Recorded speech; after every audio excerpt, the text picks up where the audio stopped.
Assalamualaikum warahmatullahi wabarakatuh.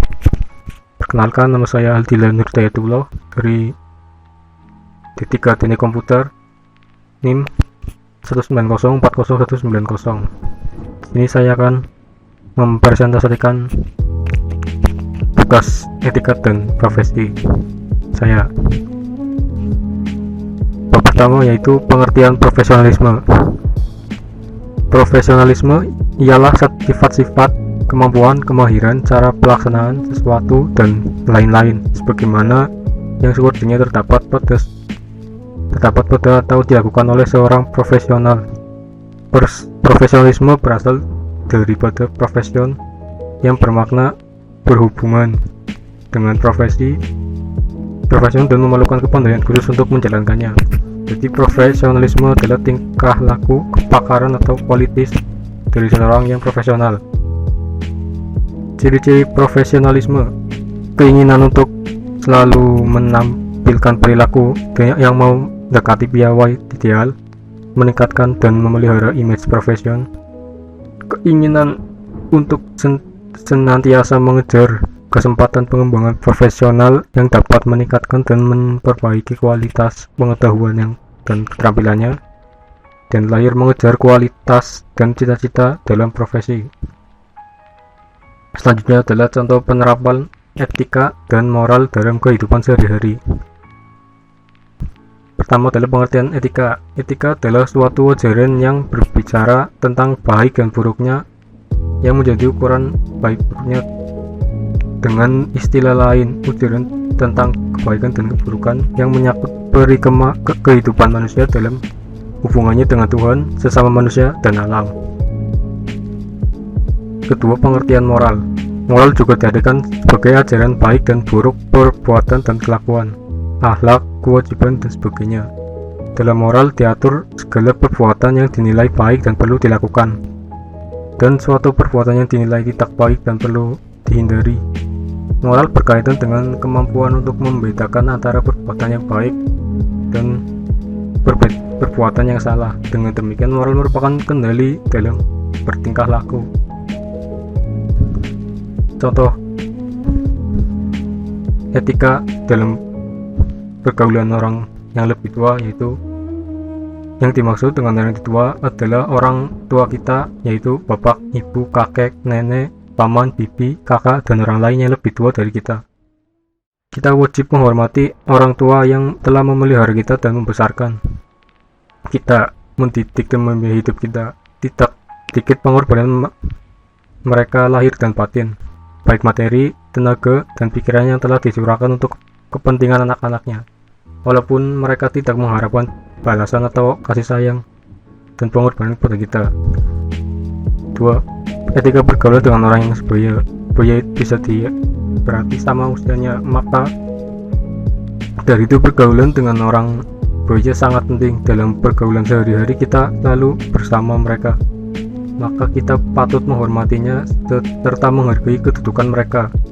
Demikian pula mereka akan menghormati dan menghargai kita. Cara bergaul yang baik dengan mereka, yaitu atau orang sebaya, yaitu menghendaknya kita turut memikirkan dan mempedulikan persoalan dan kesulitan mereka, serta turut meringankan beban permasalahannya.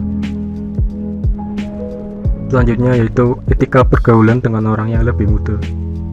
Dalam pergaulan, tidak hanya orang yang lebih tua dan orang yang menjadi perhatian kita untuk selalu kita hormati, tetapi juga orang-orang yang lebih muda.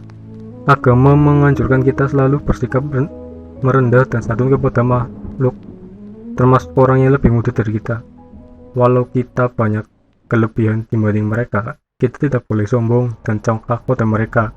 Justru kita harus membantunya dengan penuh kasih sayang dan segala kecintaan. Selanjutnya kita akan memasuki bab cybercrime. Di sini saya akan menjelaskan pengertian dan contoh denial of service, defacing, SQL injection, dan carding. Pertama adalah denial of service atau DOS. Serangan denial of service attack terdistribusi adalah upaya jahat untuk membuat layanan online tidak tersedia bagi pengguna. Biasanya dengan mengganggu atau menangguhkan sementara layanan server hostingnya. DDoS attack akan diluncurkan dari berbagai perangkat yang disusupi, seringkali didistribusikan secara global dalam apa yang disebut sebagai botnet. Tipe serangan ini berbeda dari serangan denial of service DOS lainnya karena ini menggunakan satu perangkat yang terhubung ke internet atau satu jaringan untuk membanjiri target dengan lalu lintas berbahaya. Contoh dari DOS adalah serangan ini berlangsung pada 16 sampai 17 Mei 2008. Serangannya dilakukan oleh komunitas Yogya Free. Ini mengakibatkan situs Kaskus tidak dapat diakses dan korup. Penyerangan ini mengakibatkan tweet yang telah dibuat terpaksa dikunci lock oleh administrator Kaskus. Karena hal ini berlangsung cukup lama, akhirnya administrator Kaskus terpaksa mematikan server Kaskus. Penyerangan ini merupakan balasan dari komunitas Yogya Free terhadap Kaskus. Menurut sumber, penyerangan ini dilakukan karena Yogya Free telah dicela pada salah satu forum di Kaskus. Beberapa waktu terjadi pertikaian antara dua komunitas ini. Akhirnya pertikaian ini selesai ketika pengelola situs menandatangani memorandum online untuk menyudahi pertikaian ini. Di antara keduanya saat itu pesan tersebut dipampang selama beberapa minggu di halaman situs masing-masing. Dari kejadian ini, Kaskus meluncurkan server baru yang lebih dilengkapi dengan pengamanan data yang tangguh dan siap untuk menghadapi berbagai serangan dari berbagai pihak. Selanjutnya adalah deface. Deface merupakan sebuah kegiatan untuk merubah tampilan halaman suatu web, baik indeks maupun halaman lain yang masih terkait dalam satu domain website.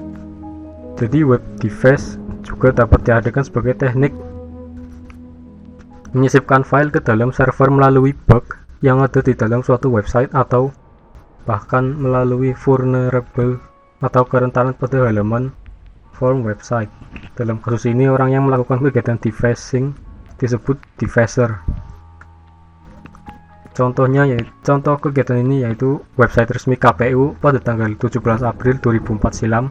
Seseorang hacker bernama Dani Hermansyah pernah melakukan serangan deface terhadap website KPU dan mengubah nama-nama partai menjadi nama bobohan dalam situs tersebut. Selanjutnya adalah SQL injection.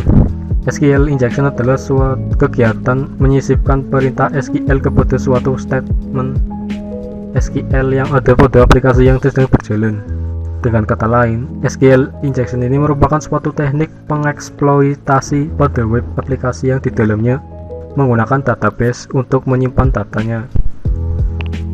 Terjadinya SQL injection tersebut dikarenakan security atau keamanan pada level aplikasi, dalam hal ini aplikasi web, masih kurang sempurna. Kurang sempurnanya adalah pada cara aplikasi menghandle inputan yang boleh diproses ke dalam database.